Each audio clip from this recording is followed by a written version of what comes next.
Okay, good afternoon, one and all. This is going to be the last lecture in this session of in this module two. So, in the module two, there are actually two halves. The first part is routing, and we had ended the first part of module two as multicast routing. And after that, we started the TCP. So, in TCP, which is kind of related to network layer. So, one lecture I had uploaded, that is lecture number 17. It was not conducted live because you are already knowing a lot more about network layer and all. But after that, how the network layer related issues are affecting the ad hoc network. So that was the topic, and that one lecture was conducted and I had uploaded it. That was lecture number 17. So please go through that PPTs and please listen to that lecture. So towards the end of that lecture number 17, one very important topic was discussed, that why TCP cannot be used over ad hoc wireless network. So TCP mainly we are using for some other networks, internets and all, but TCP directly cannot be applied for ad hoc wireless network. Why not? So there are 7 points which are given. Please prepare that. It's a important question for exam as well. Then we started the second part of module number two. So in that case, there were actually, so this is the whole syllabus for the second part of module number two. So there are two topics. One is TCP over ad hoc wireless networks, and another is ACTP, or Application Controlled Transport Protocol. So in ACTP there were 5 protocols that we are supposed to see. So yesterday we had completed TCP-F, that is feedback based TCP.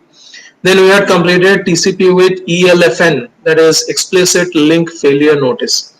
See, all these 5 topics are quite similar to each other. So they are all TCP protocols. There are minute differences between each other.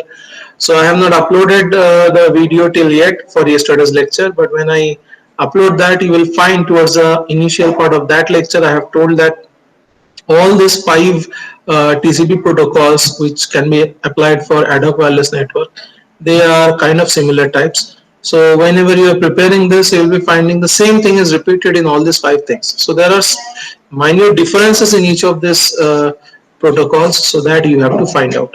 And they are not difficult. They are not difficult, but don't try to mug up. Very clearly try to understand what are the specific differences between all these 5 protocols. So 2 protocols I had completed yesterday. So first one is called as TCP-F, that is TCP with feedback. So in that we have seen that whenever there is a path break, so there is a RFN signal which is generated by the failure node and which is sent back to the source. And source node is told that you don't retransmit again because the path has been broken. Okay, so whenever there is a path break, there is a packet loss. So I had shown the diagram that A, B, C, D was the 4 nodes. From A sender, the data was going to D receiver. So A, B, C, D. So between the C and D, the link had broken.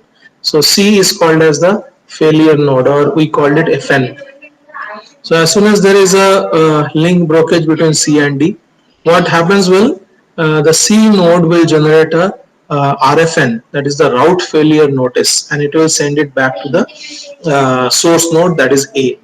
And C node will tell the A node that you don't transmit any more information because path is broken. And then how the path gets readjusted again, how the path is rejoined again. So after the path is rejoined, again the C sends a RRN signal to the A node, that is route rejoined, or route is recovered. So that notice is sent to the A node. So all those things have been discussed yesterday. And in TCP with ELFN, so whatever RFN signal in TCP-F, that signal we are calling as ELFN, that is explicit link failure notification. So whenever there is a failure link, the point from which it had got failed, that node will send back information which is called as ELFN information to the transmitting node, saying the same thing, that stop transmission because the link has been broken. So with a broken link, if there is more transmission, that means there will be more packet loss, there will be more congestion and all those things. Third thing, there is a TCP bus I had started yesterday, but I could not complete. So I'll start with this TCP bus. Then the same thing happens here. So this is the TCP bus, and bus is not the communication bus or something. Bus is actually buffering capability and sequencing. So buffering capability BU and sequencing S. So combining that, this is called TCP bus protocol. So TCP with buffering capability. So buffering capability means whenever there is a link breakage between, let's say A, B, C, D. These are the four nodes who are communicating information.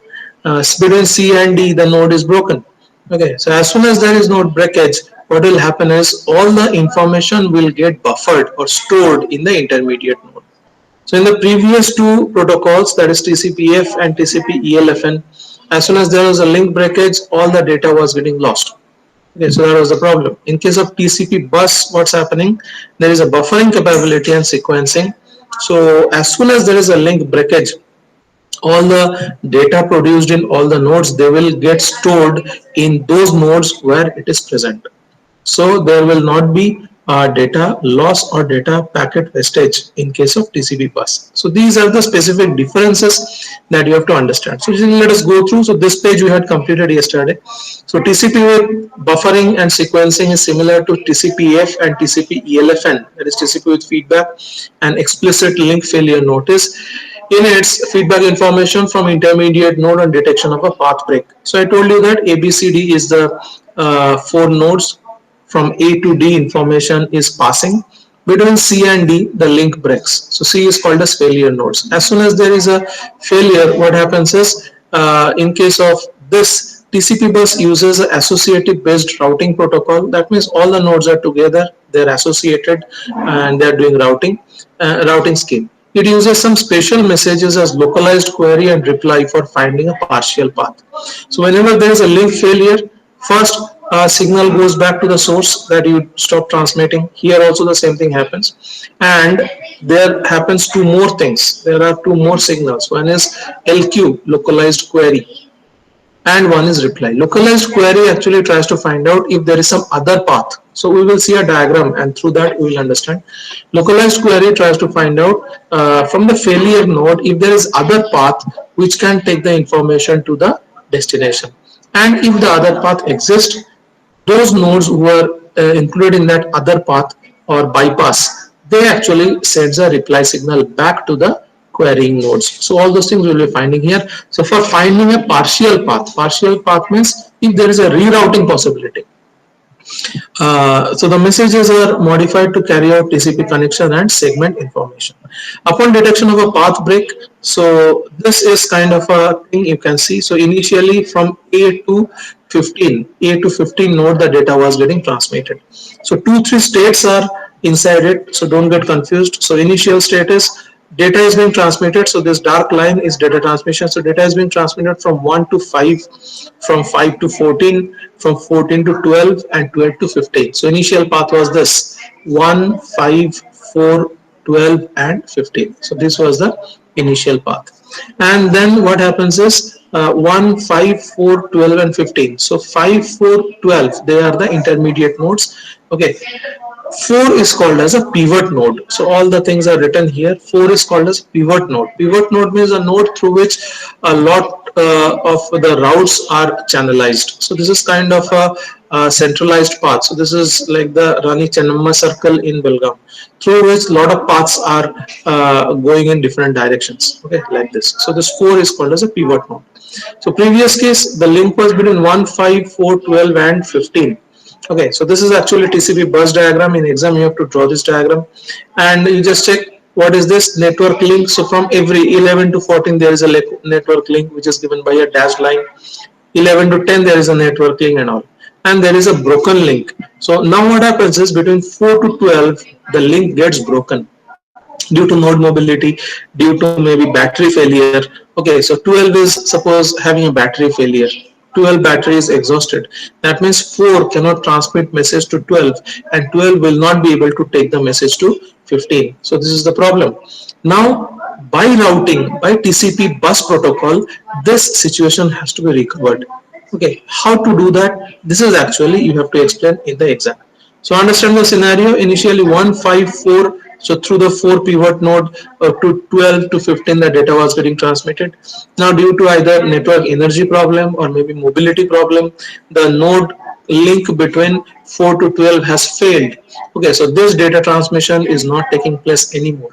Then there has to be a rerouting. So for rerouting, this 4 node will send localized query and it is expecting reply. So 4 now sends localized query. Just check what is the localized query. So this is dash dot dash dot. So this is the symbol for localized query. Now 4 sends localized query to 10 to 14 to the destination node 15. So this is one LQ path. 4 to 10 to 14 to 15. This is another LQ path, that is 4, 8, 13 and 15. So just check here. Initially there is no data, but this is the request. So this is the request going up, this is the request going up, and this is the request going up and up to 15. Now TCP bus is there in everywhere. So this 15 now has to decide whether it will take 4, 10, 14, 15 link reroute or 4, 8, 13, 15 link as reroute.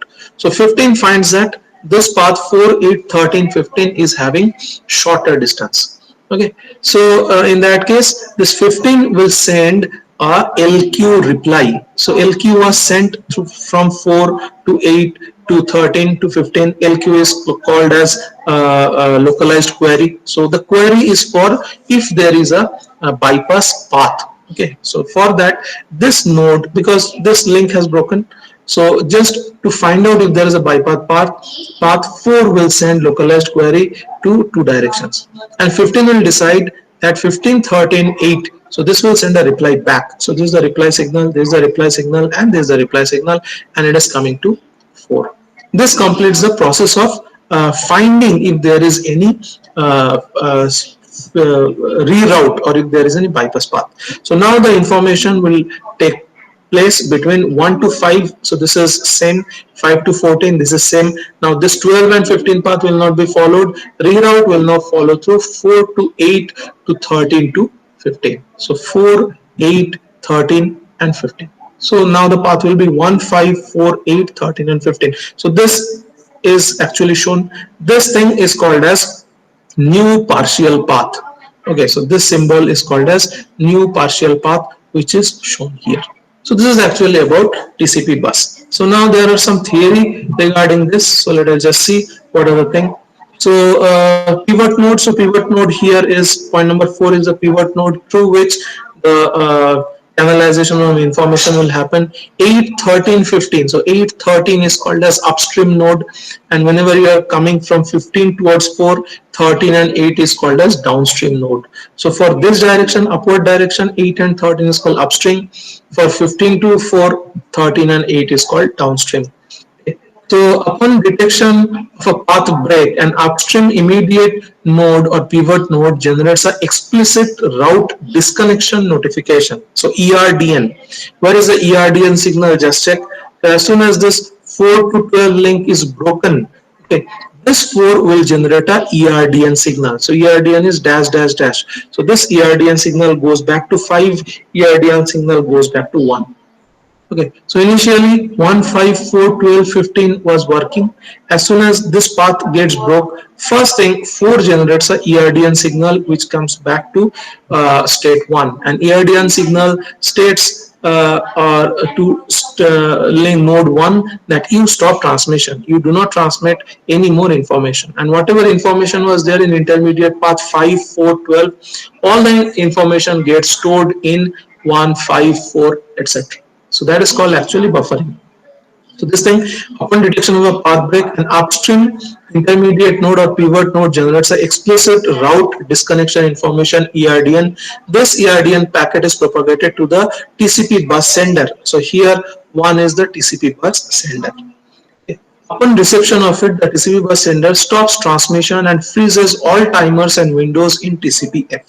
So this is actually a combination of TCP-F and TCP bus. So as soon as this 4 is sending back the ERDN, that is explicit link, explicit route disconnection, then 1 will stop transmission. The packets from TCP bus sender to the pivot node, that means packet from 1 to 5 to 4. So all the data packets in this path. Okay. So the packets from TCP bus sender to the node in transmitter node, any intermediate node and buffer are stored inside or in situ. So wherever the packets were there, 154 to 154, all the data packets will get stored there. So they will not be lost. Next time, whenever the path is rejoined, those will be transmitted again until a new partial path from PN to the TCP bus receiver is found by PN. So until this PN pivot node is finding a reroute path between the PN and the receiver node. Then what happens? In order to avoid unnecessary retransmission, the timers for the buffer packet TCP bus sender, the intermediate nodes up to the pivot node use timeout. So there is a RTT, so there is a time gap between the finding of the path break and reconnection. So all these things are there. This is very important. Route notification. What is meant by route notification? So these are small questions which can be asked. An intermediate nodes between the TCP bus sender and the PN can request the TCP bus sender to selectively retransmission of the lost packet.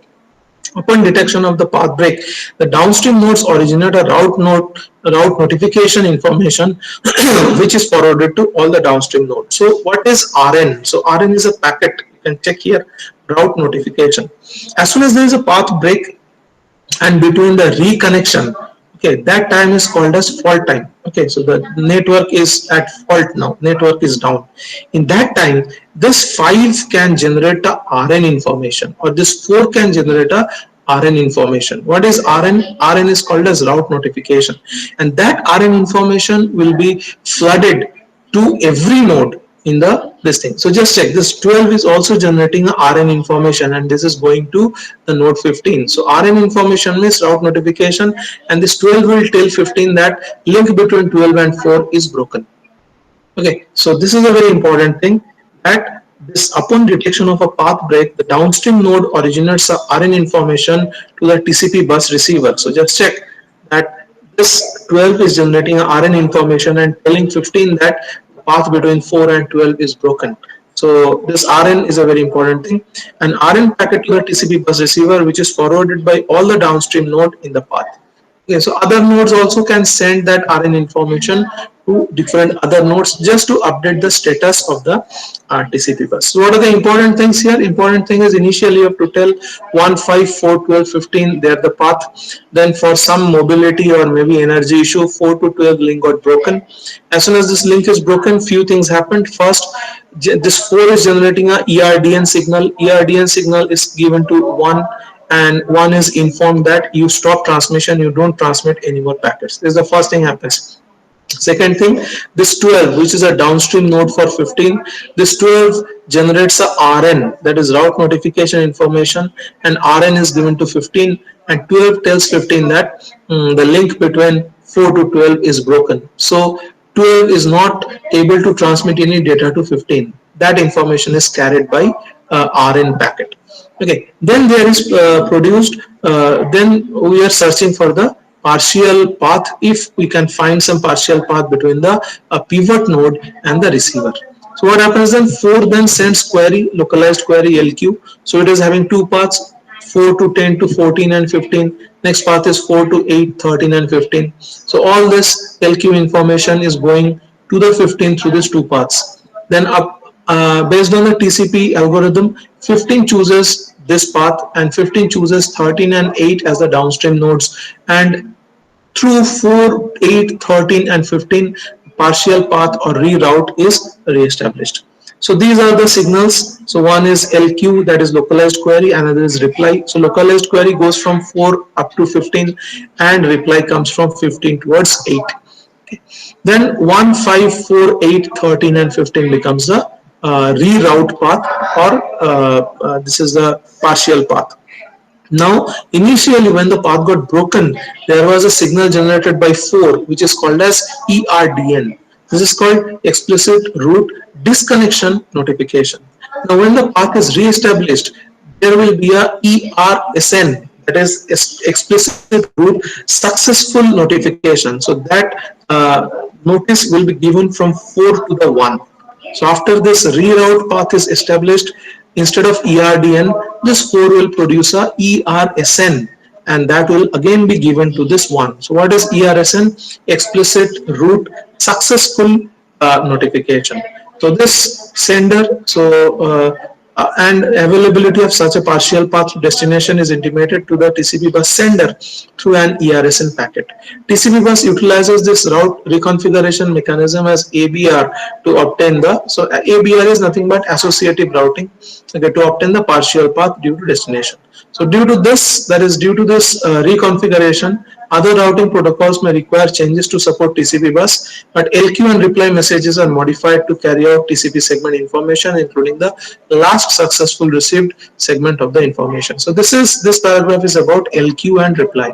The LQ packet carries the sequence number of the segment at the head of the queue. So whenever the data are getting stored at the buffer or memory of all the nodes, there this head of the queue is buffered in the PN, that is pivot node, and reply carries the sequence number of the last successful segment. So where are the data stored, in which format, which node the data are getting stored, which are the heads of the data, all those things very perfectly are getting stored at every buffer, so that when the partial path is found, when the again retransmission starts through a new path, so when the retransmission starts to a new path, all the data buffered at 514, they will be again taken back on the path, and they will be properly queued, okay, because data are stored in segment, okay, so they have to be queued properly. So for those queue, there is some header files and other thing has to be generated. So all the data are then queued properly, and then they are put to 8, 13 and 15 in a proper sequence. So that is what is said here. The LQ packet carries the sequence number of the segment at the head of the queue buffered at the PN. So at number 4 and 5 data are getting stored, and the reply carries the sequence number of the last successful segment of the TCP bus receiver. It enables the TCP bus receiver to understand the packet lost in the transmission and those buffered at the intermediate node. So this is actually the S part, okay, buffer and sequencing. So this is a sequencing part, this blue part. This is used to avoid fast retransmission. So just after the retransmission starts, retransmission cannot happen very fast, because first whatever data got stored in different points, they have to be adjusted, they have to be queued based on the headers. Okay, so this is a data arranging part, and after the data is arranged in a proper fashion, slowly the data transmission rate will increase. So that is told here. This is used to avoid fast retransmission request usually generated by the TCP bus receiver when it notices an out of order packet delivery. So after the partial path is established, then all the data stored in 1, 5 and 4, they will be put together, they will be put in sequence, and this takes some time. And initially, after the partial path is found, the total protocol will not be able to send data very fast. Okay, so they will slowly start take up. So just it happened like you can talk about this COVID. Okay, so path break means suppose this path break. So path break can be compared with lockdown. Okay, so lockdown means whoever was there, wherever they were, they got settled there. So they got buffered. So wherever the people were stranded, okay, they will be standing there. They will be staying there. They are not going to go anywhere. So after the unlock started, maybe through a different path. So not by the same path. Okay, so through this different path was found, and after they were found, so people will keep on coming out one by one, and slowly they will move in the forward direction, not very fast, but slowly they will move in the forward direction. And when this path is established, yes, the data are all put in sequence, this path is established, reroute or partial path is established, then after certain time, very fast data rate will be started. This is what is said here, that it enables the TCP bus receiver to understand the packets lost in transmission. So it may happen. So we are thinking that all packets are stored, but not necessary. Some packet might get lost also.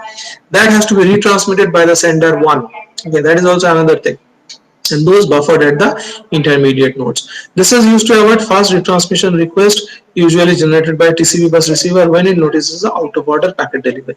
Upon a successful LQ reply process to obtain a new route, so there is a partial path. Okay, PN informs the TCP bus sender of the new partial path using ERSN packet. So ERSN is explicit route successful notification. So ERDN and ERSN. So ERDN when the packet path is broken, ERSN when the packet path is re-established. When the TCP bus sender receives the ERSN packet, it resumes data transmission. So when the path got broken, 4 to 1 ERDN was transmitted, then this partial path was found, path was established, then 4 again has to send ERSN packet to 1, and upon receiving the 1 ERSN packet, then again 1 will start transmitting the data in the forward direction. This is what is explained. So I have explained the same thing to you. So since there is no chance of ERSN packet loss due to congestion, so all the different cases are explained here. So when the link between node 4 and 12 fails, okay, ERDN is there. ERDN is sent from 4 to 1. When the TCP bus sender receives the ERSN message, it understands that from the sequence number of last successful received packet destination, so it will again start retransmission. This is a very important thing. TCP bus receives understands bus receiver understands that lost packet will be delayed further, and hence the selective acknowledgement strategy instead of fast retransmission. So whatever 15 is there, 15 is the receiver, it also has to work in a slow manner, because initially one had sent some packet, okay, but that packet got delayed because there was a path break. Okay, so there was a path break, this transmitted packet did not come to 15, then path was re-established, and this packet will reach to 15 in a highly delayed manner. So whatever acknowledgement 15 generates, and that should come through 13, 8, 4, 5 and 1, that acknowledgement also has to happen in a delayed manner. That is what is saying, it is called as selective acknowledgement. Okay, so this is a delayed acknowledgement.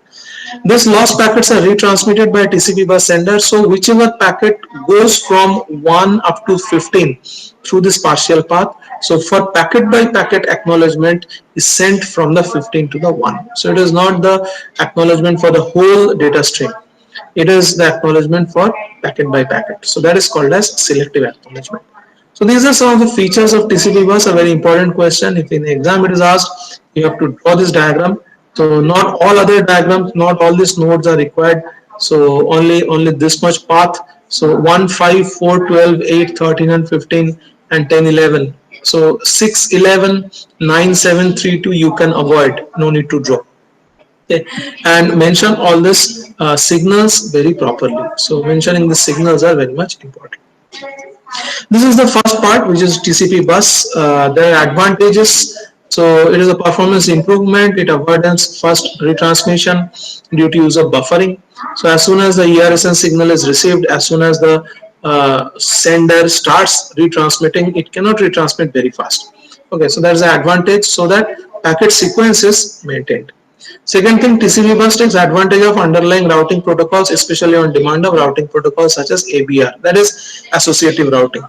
So that is the advantage of TCP bus. It keeps the TCP protocol intact, but only the buffering and sequencing. These two are the added advantage that we find in case of TCP bus.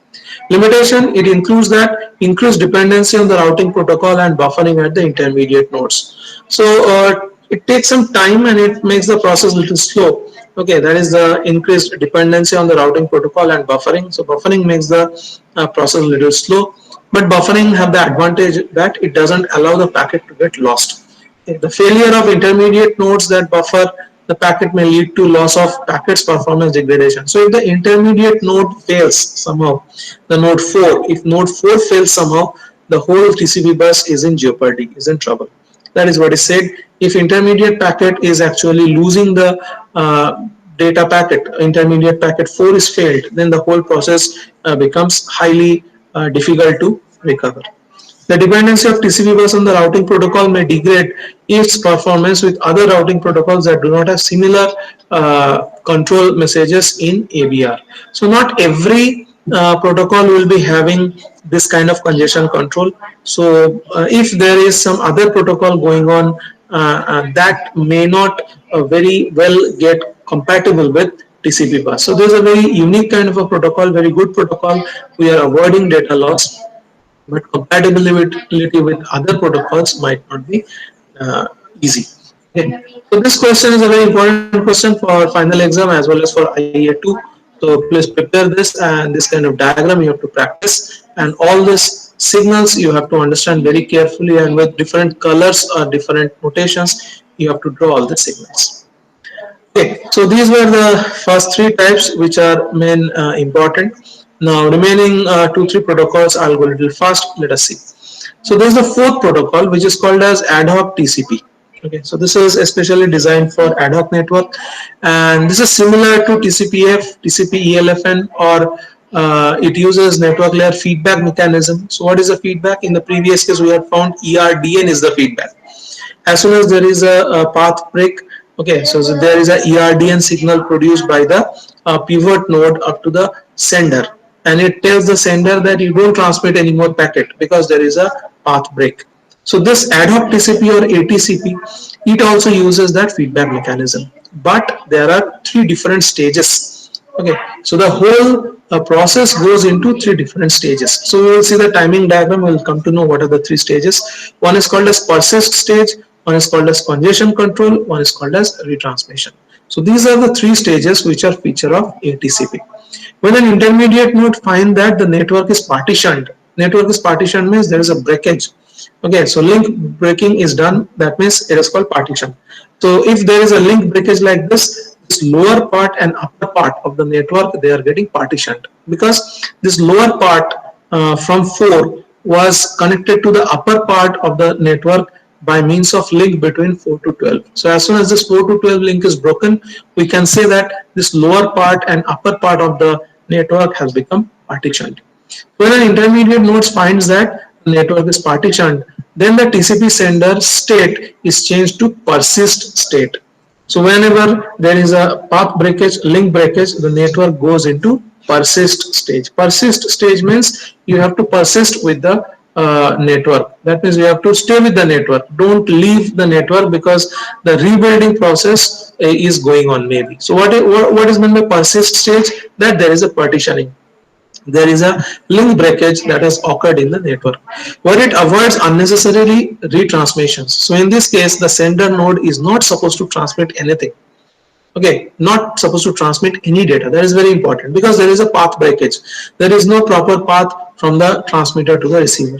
So suppose we are traveling from Belgaum to Bangalore, let's say, okay, and suddenly after proceeding a certain distance, we find that there is a path outage. Some problem has happened, so between some point to some point, there is no path. Okay, either it is blocked or maybe hartal ho gaya or something has happened. Okay, so that path we are not able to travel.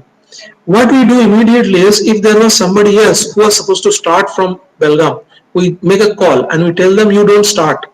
Okay, we have started, we are stuck in between. Okay, so whoever is starting a new journey, we inform them you don't start. Okay, you sit at home, you don't start. So new packet retransmission has to be stopped. So that is what in persist stage there is no retransmission. That is very important. When ad hoc TCP puts TCP in persist stage, it sets TCP congestion window size to 1 order to ensure that TCP does not continue using old congestion window value. What is meant by congestion window? So congestion window is nothing but a timing thing.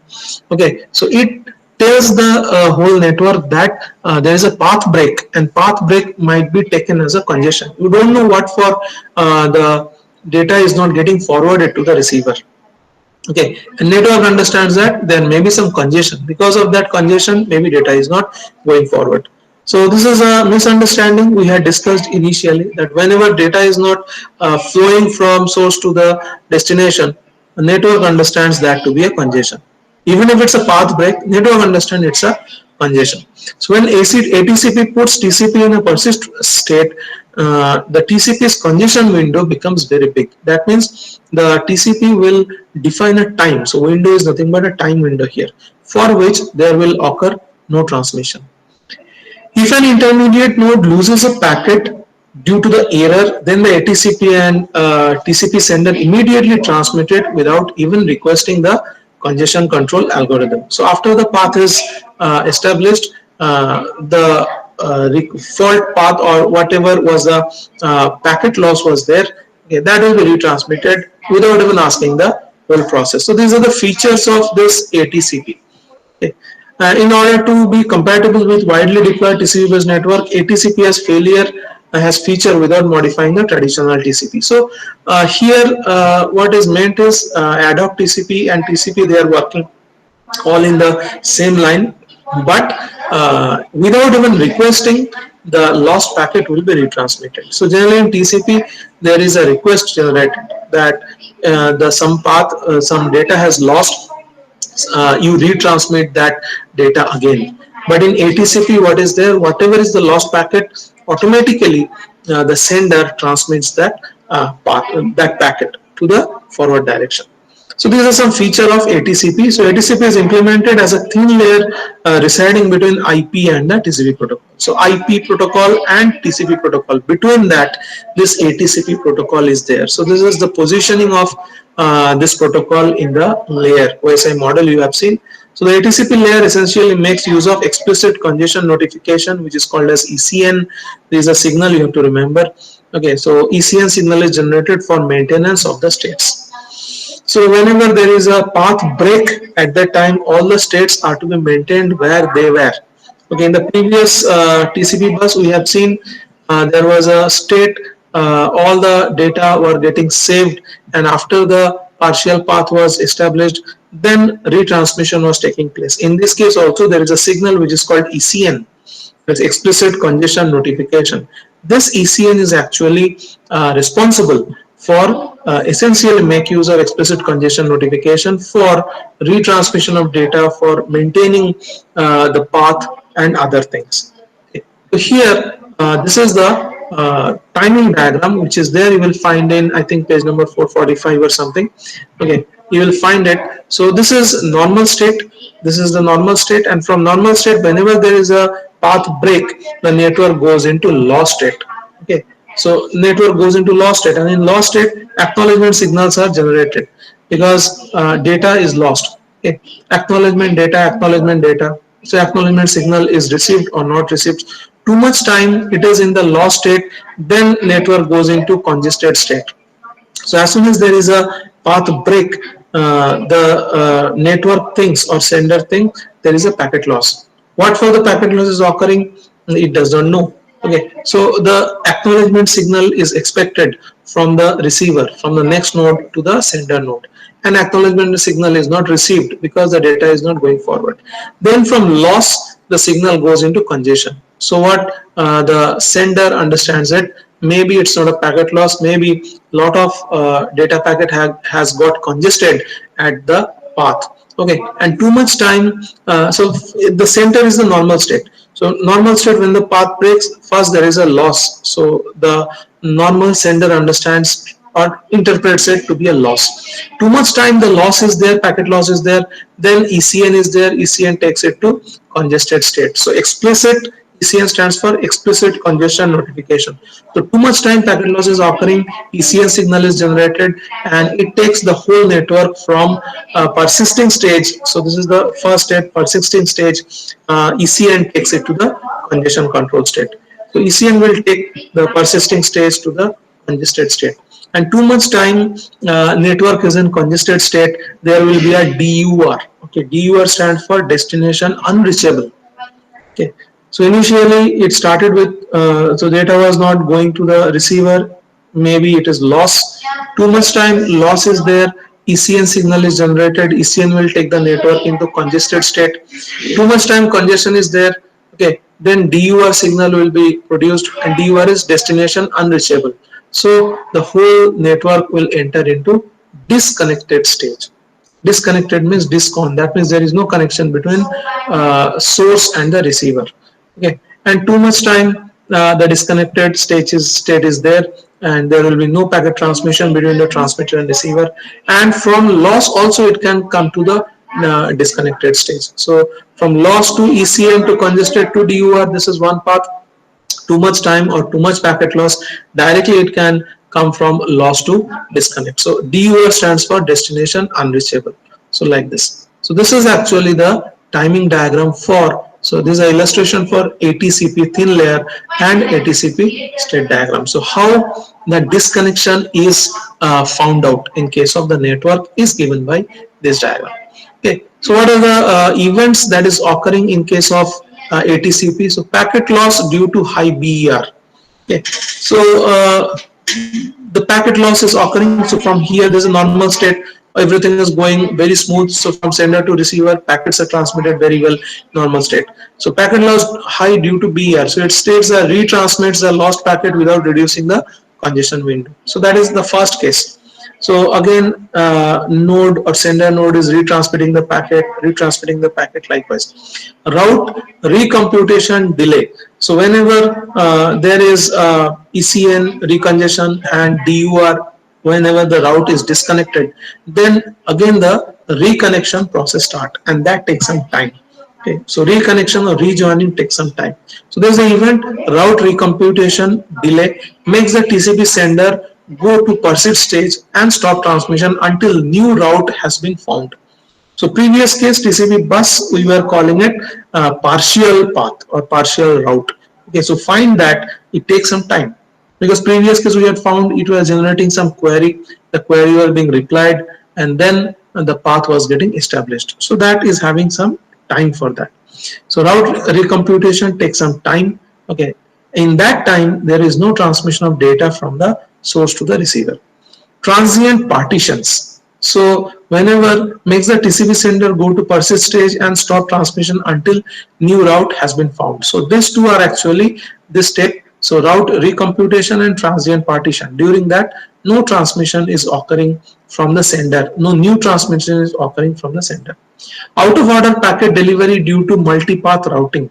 Okay, this maintains TCP sender unaware of this and retransmits the packet from the TCP buffer. So whenever the rejoining process happens, maybe so in this case TCP bus, only one path was established between the pivot node and the receiver. So in case of the next one, that is ATCP, maybe both these paths will be transmitting the data, because lot of congestion has happened, lot of data has got stored in number 4. So whichever paths are there between the pivot node and the transmitter, through all paths data transmission will take place. So in that case, what will happen is, last thing, there may be a multipath. So multipath routing. So it was using one path previously, that is 1, 4, 5, 12, 15, and then 4 and 12 got disconnected.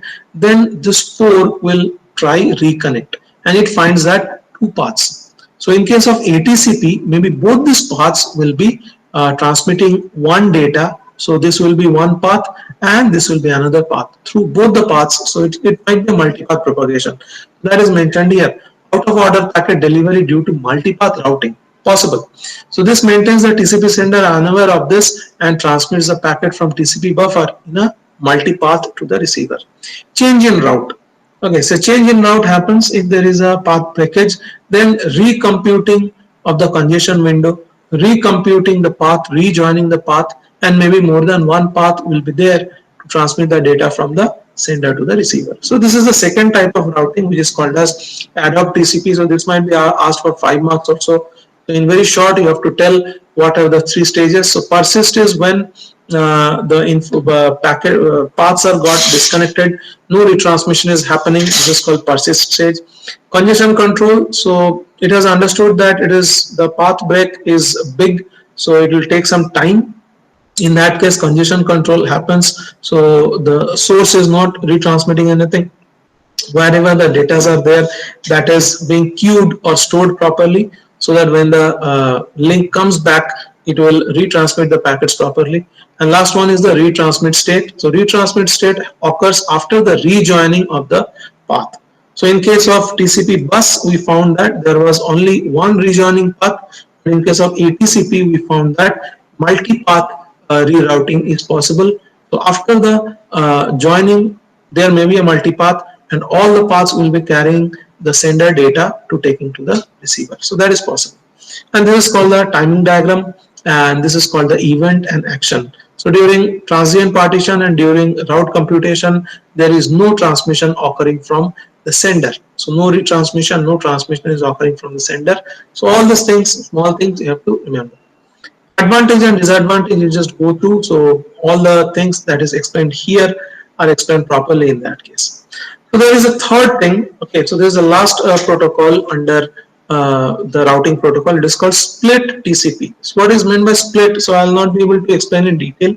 What is meant by split is nothing but one major issue that affects the performance of TCP over ad hoc wireless network is degradation of throughput or output with increased path length. So if this 1, 5, 4, 8, 13 and 15, suppose if they are the rerouted path end to end and the distances between all the links are very high, in that case from the source to the receiver the distance of path is too much. So that is what is saying that degradation output because the path length is increased. So in such case what happens is the whole network might split, okay, into two. So I gave you the example in the previous case, that is this 4 fails, okay, the node 4 fails or 4 to 12, this link fails. In that case the lower network and upper network, they become partitioned.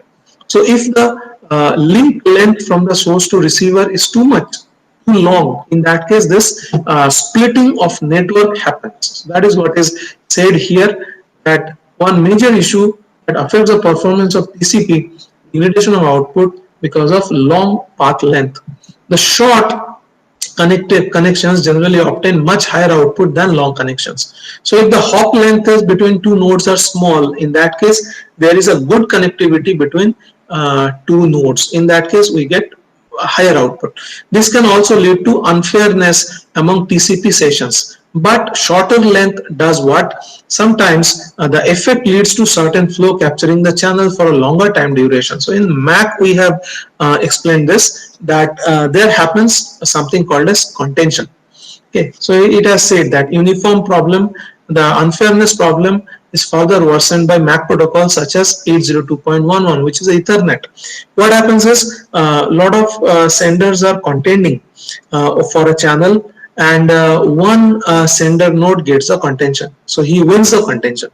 From the sender to the receiver, the path is established, and that sender has started transmitting over that path. So he has won the contention and he has started transmitting. But what happens is unfair problem is further worsened by the use of MAC protocols such as this, where it is found that a higher throughput can be obtained, but there happens something called as channel capture effect. What is a channel capture effect? This effect leads to certain flow, that means certain sender capturing the channel for longer time duration. So once it has captured the channel, its data transmission is over, but still that sender node is keeping the channel for long. And it has won the contention, it has done its transmission, but it is not leaving that channel to others. So that is actually called as effect of channel capture effect. And this kind of thing can be avoided in split TCP, thereby reducing the output of the other flow.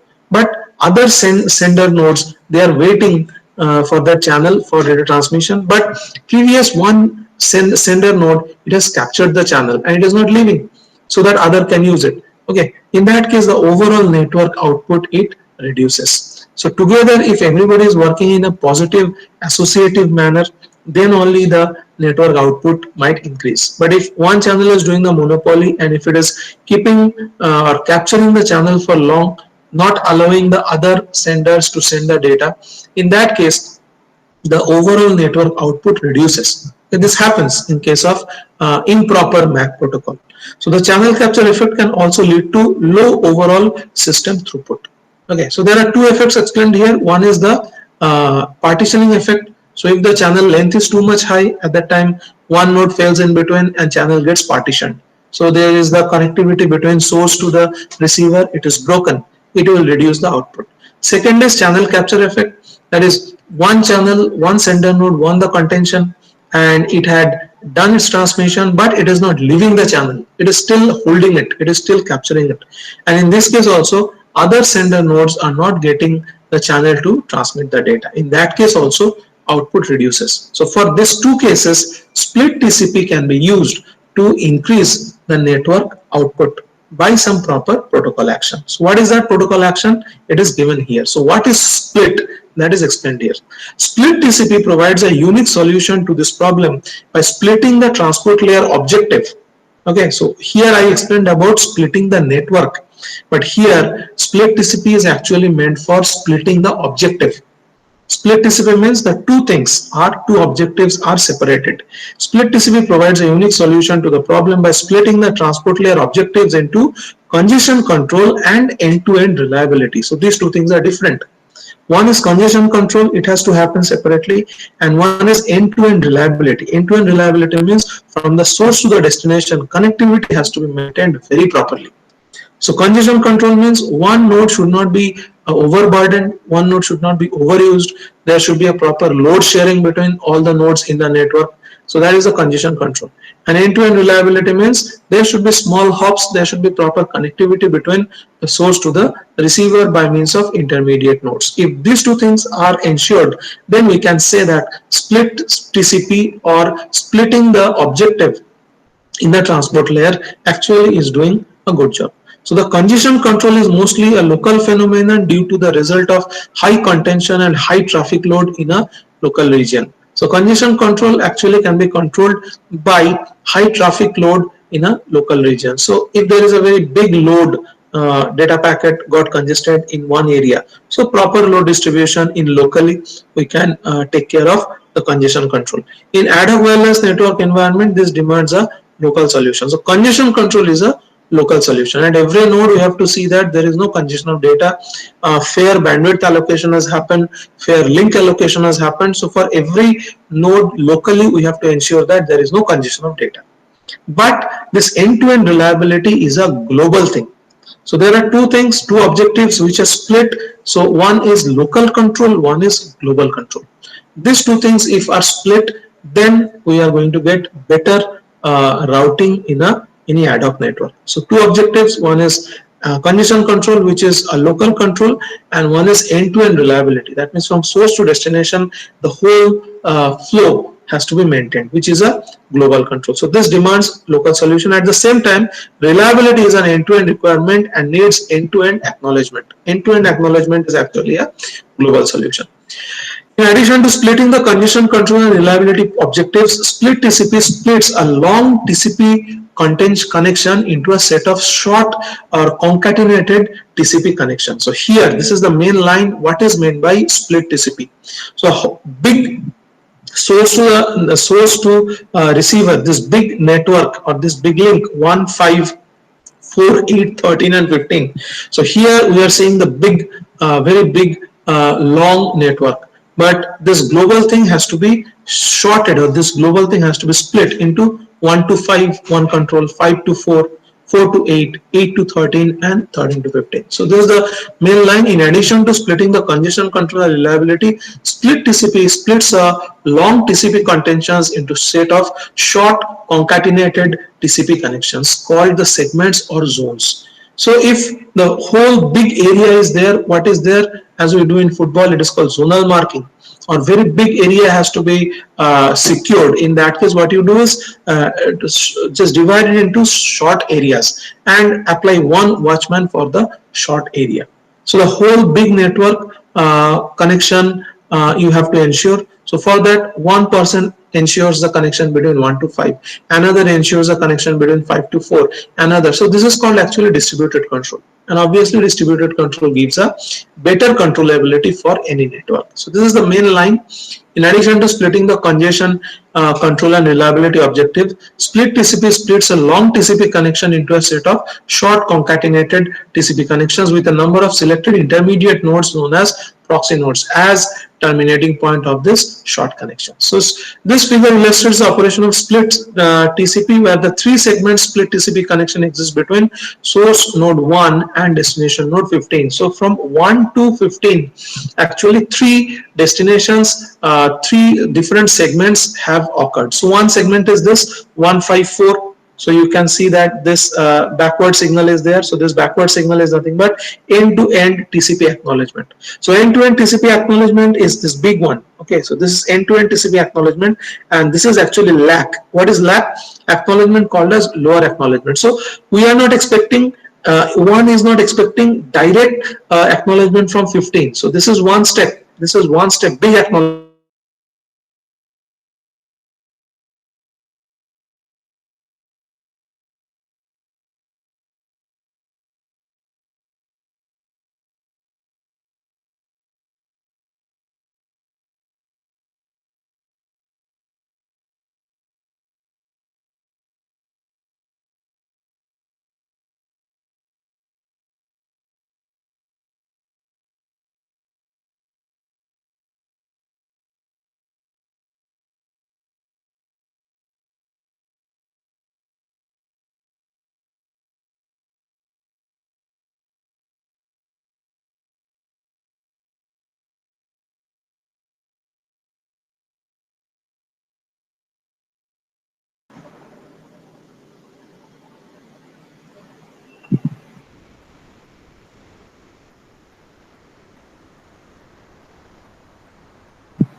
we are almost at the end of it. So the whole thing, so from 1 to 4 there is one segment, so data from 1 to 4 it goes, and 4 sends the acknowledgement.